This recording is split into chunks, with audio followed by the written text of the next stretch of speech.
Welcome to Between Two Chairs, Demystifying Commercial Real Estate, the podcast that brings you the latest insights and trends on the South Florida commercial real estate market, with your hosts, Fernando Arencibia Jr. and Jennifer Woolman.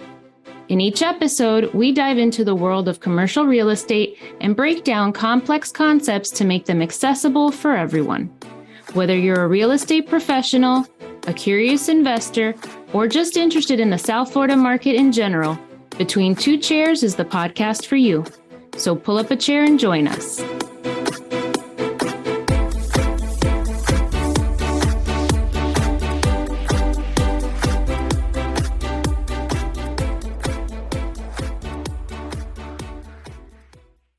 Welcome, everybody, to another episode of Between Two Chairs. My name is Fernando Arencibia Jr., and with me, as always, is the idea machine that is Jennifer Woolman. Jennifer, say hi. Hi.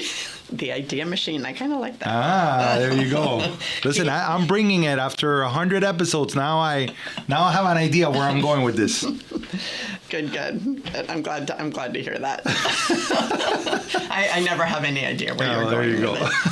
So today we have a super special guest. Her name is Courtney Ferrero, and she is a client relations specialist with CamaPlan Investing, and she's going to talk about investing in real estate and using your SEP IRA to do it. SEP stands for Directed. It's a self-directed.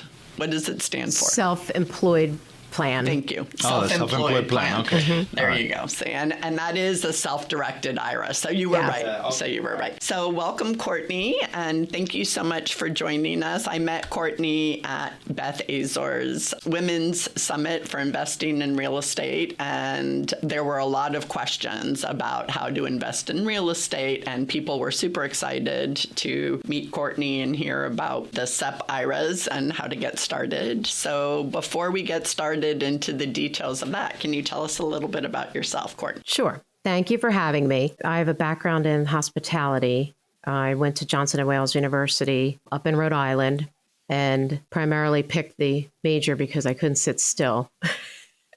And I wanted to do something that I could move around and, not be sitting at a desk all day. So it worked out well for me. As much as I look back on the journey, I think, how did I get to where I'm at right now? So started with a career in hotel restaurant management, ended up in food retail in the beginning of my career, holidays, nights, weekends, that type of thing. Then I moved on to Aramark, and I did all the dining services for all the doctors in the hospital. So that was a great journey for me as well, which then led me to getting married and having a family. I'm the mother of four beautiful daughters, and 4 daughters in 7 years doesn't make it easy for you to work full time. So I transitioned into starting with a friend of mine from Johnson & Wales. We together started a catering party service business. So hence I'm working again every weekend, which led me to this current job that I'm in now. I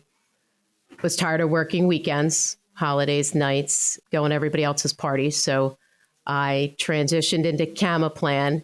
I started out as the receptionist here 2.5 years ago, and they quickly moved me into the back. I was able to, they put me in sales support, which was great. They saw something in me that I probably didn't see in myself at the time, but here I am, and I'm enjoying every minute of it. And the journey's been wonderful so far. That's amazing. Thank you for sharing your personal story. And before we get started, I do want to do a disclaimer. This episode is not financial or legal advice and is for informational purposes only. It's to determine if purchasing real estate is right for you and to give you an idea of different vehicles you can use to purchase it with. But as with anything that we do on this show, before you go to implement anything, please consult with your financial advisors, CPAs, and your own attorneys, as this information will affect people in different ways. So, thank you for that. So now tell us a bit about CamaPlan and how we can do our favorite topic, which is buying and investing in commercial real estate. Sure. So we have the same disclaimer I should probably mention as well. We always recommend that you consult consult with the experts, financial and tax advisors, legal advisors as well. So we at CamaPlan, we're a neutral third-party custodian. We make it possible for you to do this type of investing. So you're not going to be able to do this, alternative investing through Vanguard, Schwab, your Fidelities of the brokerage houses. So the IRS requires a neutral third-party custodian, and that's where we come in. So we are basically record keepers, bookkeepers of the paperwork, the information. We make it possible for you to do the type of investing, and you bring the investment to CamaPlan. We don't tell you what to invest in. We're not financial advisors. We are simply making sure that you're not creating a prohibited transaction for yourself, and that the type of investment that you're doing is allowable by the IRS. So why don't you give us some examples of the prohibitive transactions and what is allowed by the IRS? So prohibited transaction would be anybody within direct lineage, your parents, your children, any kind of direct lineage. And it's allowable transactions would be a sibling or someone, an in-law or something along those lines. Now, prohibited also would be you doing self-dealing. So in the eyes of the IRS, if you're going to take your retirement funds and purchase a business that you're managing partner, that you're decision maker, that you are 100% involved with, then that's a prohibited transaction. So they consider it double dipping. You can't invest with your own money into yourself, but you can loan a friend money to start their company or buy a home, or you can buy a piece of real estate with your retirement funds, as long as it's not your vacation property. Now, if I buy, so some transactions are tricky, and since you're in the hospitality industry, I think this might be an appropriate question. So certain real estate is considered also a business. Like if you buy a hotel or if you buy self-storage, that's considered a business as well. So how would that work with a SEP IRA? Do you know? So it will cause you to generate some unrelated business income tax. So you're going to probably be issued a K-1 and have some tax that you're going to have to pay on the capital gains on that. Okay, but you would, in that instance, I can't buy a business, like I can't go out and buy a restaurant with my SEP IRA, but I could buy a hotel that maybe has a restaurant in it. Well, you could buy either, as long as you're not the person who is making the decision. So if you wanted to take your SEP IRA and invest $100,000, let's say, into a hotel, you can do that. Okay, so as a syndication, I can use my SEP IRA for a hotel syndication. Correct. Okay, but I can't be the person managing the hotel. If it's a small local hotel, I can't be the one managing it. Right. You can't go in there and paint the walls. You can't, hammer a nail into the wall and hang a picture. You do have to have somebody in between, a middleman that you're paying to do the improvements. So, Courtney, to that end, if you buy office building or a multifamily, apartment building, do you have to, hire a management company for that, and you couldn't self-manage the property? Correct. You could interview the tenants. You can make decisions on, who you want living there or not living there, but you can't go in and manage the, you can collect the rent checks, but you can't go in and fix the hot water heater or do the electrical work yourself. Everything is contracted out and run by someone else, but your IRA does pay for all those improvements that you're going to be making. When you acquire property through a SEP or through a self-directed IRA, do you know how title is held? Is title held under you? Because you're the custodian, so the money I first have to open an account with CamaPlan, for example, right? As a self-directed IRA, I could roll over my IRA money into this self-directed IRA with you as the custodian. But when I'm going to go purchase the property, is the title of that property held under me or an LLC that I create, or is there anything different in the way that you take ownership of the property? So it's going to be held in your IRA. So it's going to be CamaPlan for the benefit of your first and last name, and then the type of IRA that you have. So it doesn't necessarily have to just be a SEP. It could be a traditional, it could be a Roth, it could be a simple. It could be any type of the different type of IRA, as long as it's retirement funds and it's coming from retirement funds that you're putting the money in. But that's how the titling would read on that property. You can only use the funds that are in that IRA. You can, if you are very close to making the deal work and you need extra funds to make it happen, can you use your personal funds and add it to that to make the acquisition? You can partner with cash. You can also partner with someone else who has IRA funds. So whatever the percentage of your IRA that's contributing to this property is what's going to come back into your IRA. So let's make it easy. Let's say it's a 50-50 split that you're both contributing with your IRA. You're each going to get 50% back on that investment.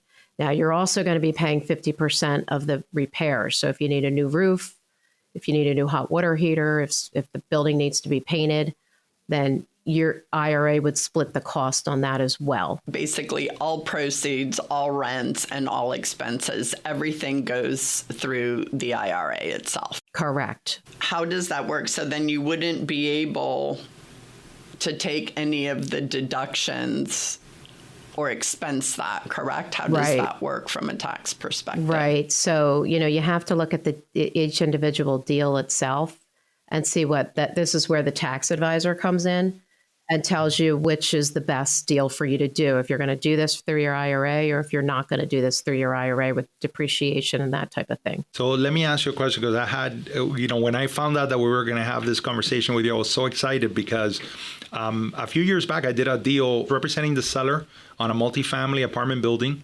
and the buyer was actually using self-directed, his self-directed IRA fund. So it was the first time that I saw it in action. And this was a property that was built in 1971.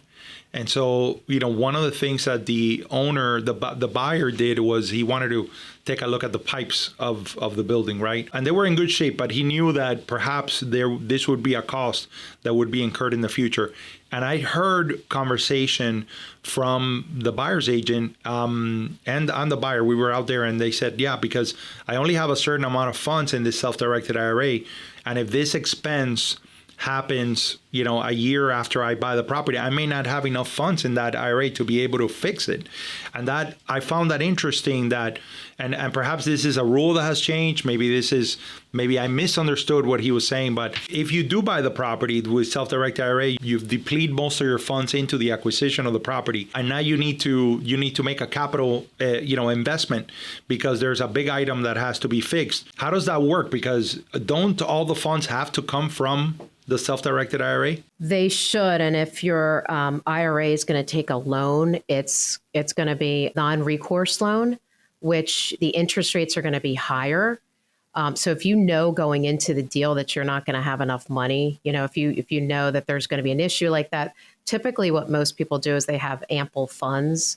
So they're going to have extra money and you can put it into an LLC. You don't have to put it into an LLC. We do recommend that you have a separate EIN number for the property. And then your IRA would be holding that EIN number. So it's not attached to your personal Social Security number. But if you know that you're going to need ample funds, so this is why the syndications work so well, because they can, you have multiple people investing in it.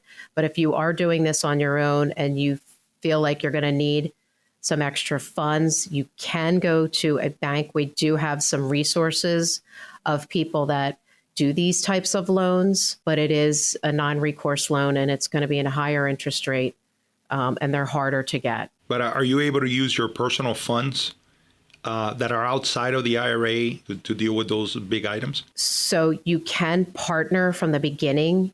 Can't go back and put them in. You can partner from the beginning with your personal funds. So it's almost like if I knew that the cost of this big item might be 80 grand, I might say, well, from the beginning, I'm going to put this 80 grand as a partner in cash so that I have that in there and then I don't have to worry about dealing with this issue where I have to go to a bank, get a very high interest rate because it has to be a non-recourse loan and things like that. So the SEP IRA can partner with the actual owner of the IRA?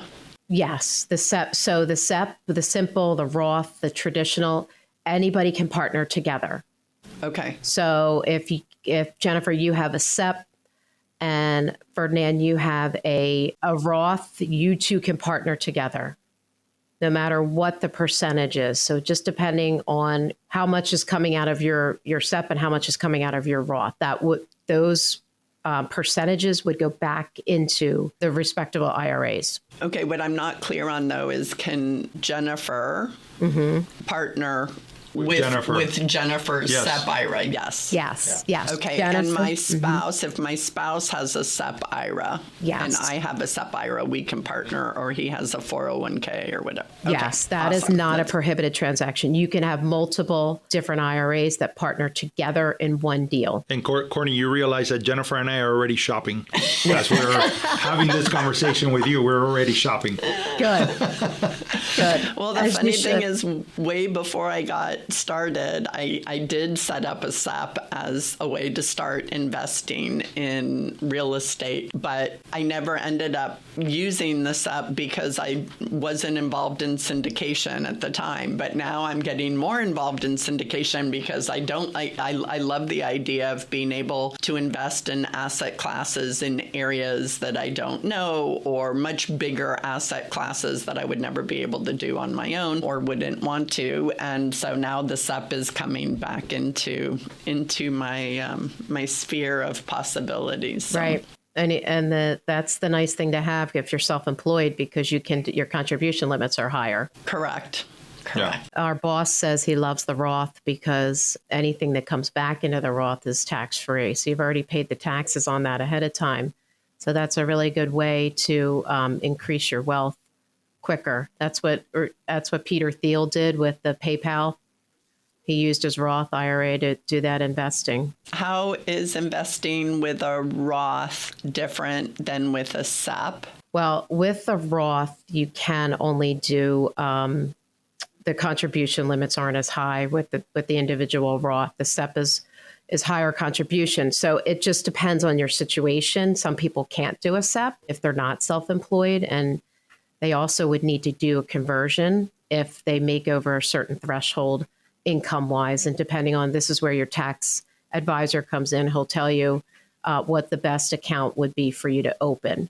So if you make over a certain amount, you file jointly, you file individually, there's income thresholds that you have to meet that you can't go above. And if you do go above, you would open a traditional account and do what they call as a backdoor Roth, convert those funds at the time into the Roth. So then you could do your investing with the Roth. So basically you would then pay those taxes at that point, right? You convert it into a Roth. Now I'm going to acquire the property. Maybe in 5 years, that property goes up by 40%.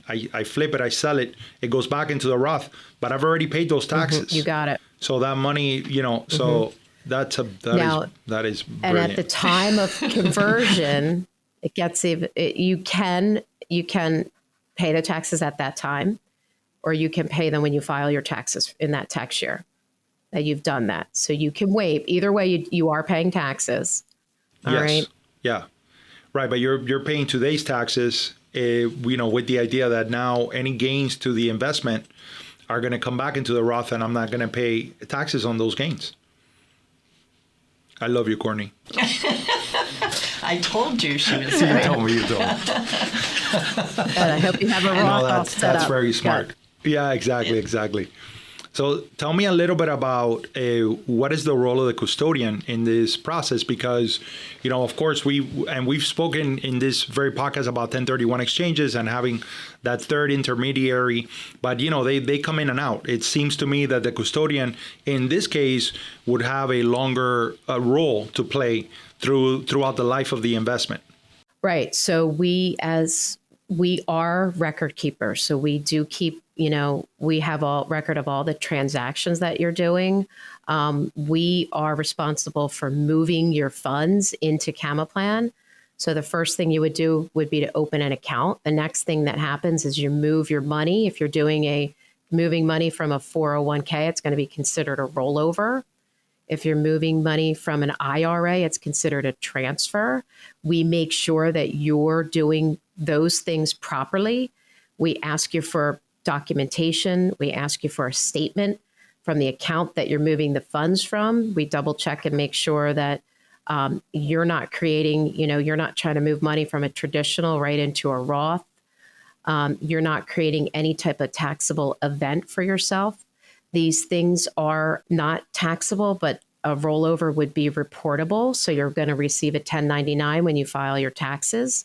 CamaPlan will send our clients any tax forms that they need. We don't do your taxes for you, but if you have something that needs a tax form, we will send that 5498 or a 1099, those type of forms. What would you recommend someone that maybe has the intention of investing the funds through a self-directed IRA to buy commercial real estate, for them to open the account at the moment that they're ready to make this purchase, or to maybe open the account with you as custodian way in advance, and then once they're ready, they already have everything set up for that? It depends on the structure of the deal that they're trying to do. So there's a couple. I go individual case by case, but it does not cost. I usually recommend everyone open the account, have it open. It's going to cost you $75 to have your account open. The account will stay there until you're ready to move your funds. So if you're not ready yet for the deal, you want to give yourself at least 2 weeks to move the money into CamaPlan. Depending on who the custodian is, I've seen it take longer than that. Your Fidelities, your Schwabs, your Vanguards, they're pretty quick. They move the money in a couple days. So you don't want to give yourself too tight of a timeline to get the funds to where they need to go. There's paperwork that's required for money coming in. There's paperwork that's required for money going out. So if you say to me, I'm ready to do the deal next month, I'm going to recommend you get the account open. In about a week, we'll start moving your funds over, transfer your money, make sure all the paperwork is filled out in good order. You're going to let us know where the money is going. You're going to be sending us wire instructions and a detailed form. It's called an asset purchase directive. You're directing us onto where your funds are going. So if they're going to ABC Corp, or if they're going, to a closing, wherever they are. So CamaPlan, if there's anything we need to sign for, on top of your IRA signature, then we're double checking that everything is in good order and the money's going out the door. We like to say that we get the transactions out the door in 48 hours after the funds are here and everything's in good order. But it all depends on, moving the funds. It's not going to cost you anything. It will. Once the asset goes out the door, the fee for that asset is $150. If you're doing a note, a private placement, different types of things. If you're doing a real estate deal, it's a little different. It's $175. So I kind of go case by case and see what the client is really trying to do. If they know, I know I spoke with someone from the summit, and they weren't ready for the deal until, I believe it's August. So we said, look, leave your money where it is. Bring it over when you're closer to the deal and ready to go. But her account is open and ready when she's ready. So tell me some more about what you heard at the conference. What were some of the questions you got? I know your table was extremely busy. So unfortunately, one woman had just the year before distributed her entire 401k to herself. So she paid an early distribution, and she also paid taxes, not knowing that this type of investing was possible for her to do. So she's got some IRA money and different things, but that's, that's why we always say, before you do anything, speak with, a tax advisor, financial advisor, legal advisor. We can certainly tell you that we're here for you. She had no idea that this type of neutral third party existed. So that's where she happened to, fall into that. And she did that cash out specifically to buy real estate. She did. She bought a multi-family unit. Hopefully she'll make up, some of that money with the unit, with the multifamily, and make it back when she sells the property down the road. But yeah.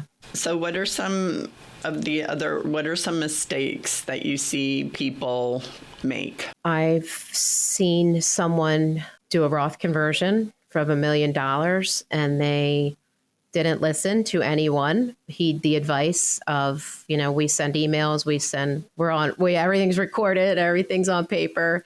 you're going to have to pay taxes on this $1 million. I know, I'll do it later.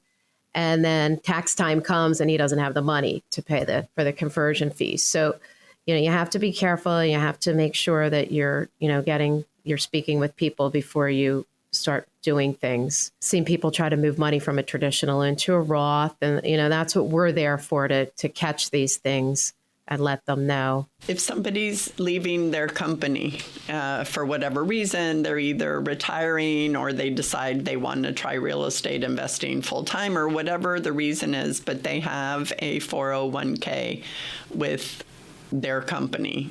If they're considering going into real estate, you would be a great person to call before they leave so they can roll over to CamaPlan. Correct. Yes. Yeah. So you don't want to get in the trap where you're moving it to, my husband and I made this mistake before I worked here. He left one company and rolled it right into the next company, and then you can't move it. So you want to either roll it into an IRA somewhere if you're not sure what you're doing yet, or if you know that you have something to invest in, call us and roll it right into CamaPlan. Along that line of your husband's and yours experience, so if he was leaving one company and going to another one, he could have taken his old company's IRA, put it with CamaPlan. If his new company had a 401k, would he still be able to invest in that 401k? Yes. As long as he's not adding money the same year into the CamaPlan one, correct? Right. So the rollover funds from the old job are going to move into a rollover IRA.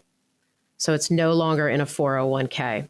So when he moves into the new, or he did roll it right into the 401k with the existing, the new company. You can roll it into an IRA separate of the new position that you're starting, and you are still eligible to start investing in a 401k with the new company. That's good to know, because it's nice to keep your options open so you don't have all your eggs in one basket. And I love the fact that you did discuss some of the mistakes, because I know so many people, once they make the decision to invest in real estate, or they attend a conference, or they attend, there's so many of these how-to seminars that get you to invest in syndications or do your fix and flips or whatever it is, that people get excited and they haven't really set up their toolkit and have the correct people to guide them and advise them through the process. So I love the fact that you say, first of all,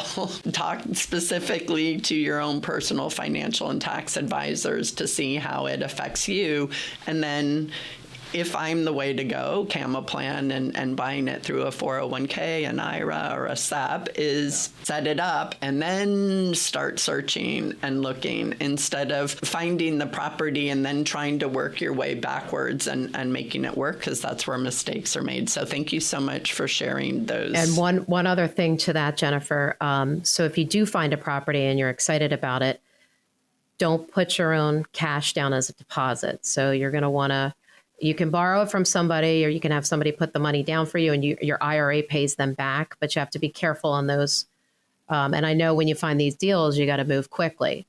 So it's good as well, if you know that you're actively shopping for a property, to have your account set up and some funds in there and ready to go, even if it's just $1,000 to put the earnest money down on that account, on that house, so that you don't lose it. Let me ask you, if you don't mind, because I have some technical questions. Okay. But let's go through a scenario. I open up my custodial account with CamaPlan, and now I'm ready to buy a multifamily apartment building.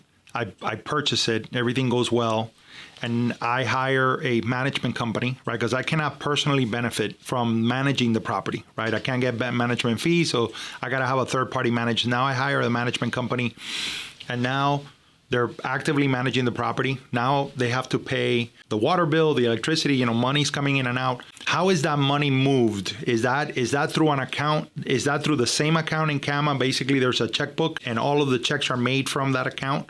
Is that how it works? So the easiest way to handle that is to set up a checkbook LLC, so that your manager is free to write checks at will and when he can, whatever he needs the check for. Now, if you don't have it set up through an LLC, the invoice needs to come into CamaPlan, will generate the invoice and the payment and send the check out to who it needs to go to. So if it's the plumber, if it's the electrician, we'll take the invoice and send them. We'll take the bill and send them the check out of your IRA. It all depends on your circumstance too. For a checkbook LLC, that's again, we recommend that you set that up with an attorney. You let them know what you're trying to do, and they'll let you know the best way to handle doing the transactions in and out of that checkbook LLC, if it's best for you for what you're doing with that unit. And you have relationships with banks. Like when I go to CamaPlan, there's a bank already that you have a relationship with to establish the checkbook LLC and to have everything set up. So you'll establish that on your own. So we have references on our website of who we work with. We don't necessarily recommend and say, you have to use this person, but we do have resources that allow, to make it easier for you to find someone that we know that we've worked with in the past and our clients have worked with that can help you do what you need to do. And all the funds go into that checkbook LLC, but you monitor the throughout the life of the investment. Once it's in the checkbook LLC, that is you're handling all those transactions. CamaPlan only knows that you have a checkbook LLC. We don't know what assets you're purchasing in and out of that checkbook LLC.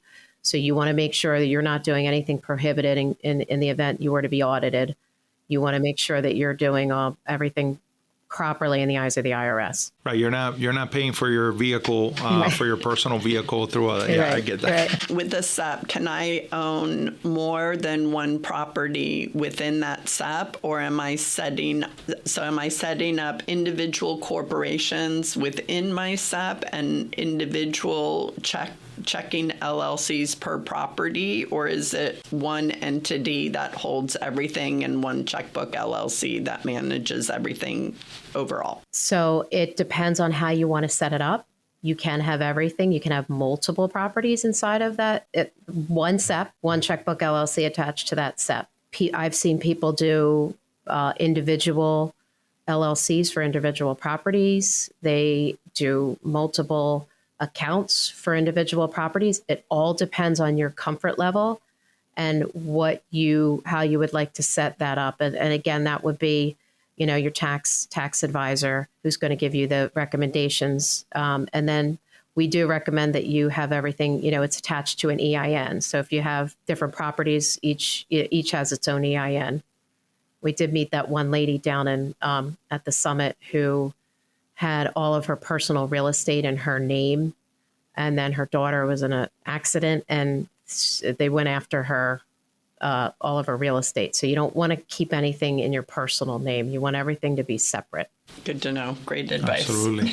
So is there anything that you would like people to know about this vehicle? I know that it goes beyond real estate, right? You could invest in so many different things, but I wonder if some people think it's, maybe they see it costly, maybe they see it complicated, but it sounds to me like it's pretty straightforward in the way that you have shared that information with us. So is there anything that you think people should know about this that we maybe haven't discussed? Yeah, I'm not going to say that every deal is perfect, but it's not the stock market. It's not going to go up and down, and you're choosing the investment. Your comfort level with who you're loaning your money to or what you're purchasing is, that's in and of itself a positive thing because my husband and I would have never done this before if I didn't know about it and start working with CamaPlan. So we take his IRA funds and we do our own separate investing. And I do my due diligence. I make sure that the deal is good and that, I know it's not 100% for anything. Nothing's guaranteed, but I'm happy with, having this option and this opportunity to do this. CamaPlan is, I just want to say a little bit about the business. So it's Carl and Maggie. So I'm sure people wonder, what CAMA is. The initials of our two owners, their brother and sister team. Carl and Maggie started the business about 20 years ago. Carl is really the face of CamaPlan. He's out speaking all over the country. And Maggie, as I say, are IT brains behind the processes that we need in place to make this happen every day. We don't have a huge team over here, but we all work very well together. Our main goal is customer service. And we make sure that we're picking up the phones. You're not going to sit on hold. And we take care of, we know you want to, fund your deals in a timely manner. So, we make sure that we take care of that. We're located outside of Philadelphia. We actually have a building. Everyone's in the office every day working. So you can stop by and see us at any time if you're in the area. We love to, meet who we talk to over the phone, and we don't ever, we're putting a name to a face now. So, that's nice too. Well, see, maybe it's because we're in Miami, but I thought it was Cama was Spanish for bed. So then I was like, you make your bed and then you lay in it. So you self-directed, you make good investments, you buy good commercial real estate. And that is pretty passive. Think about it, because if it's a set plan, you really aren't allowed to be actively involved in it. So other than the checking and the monitoring, the record keeping and everything. So.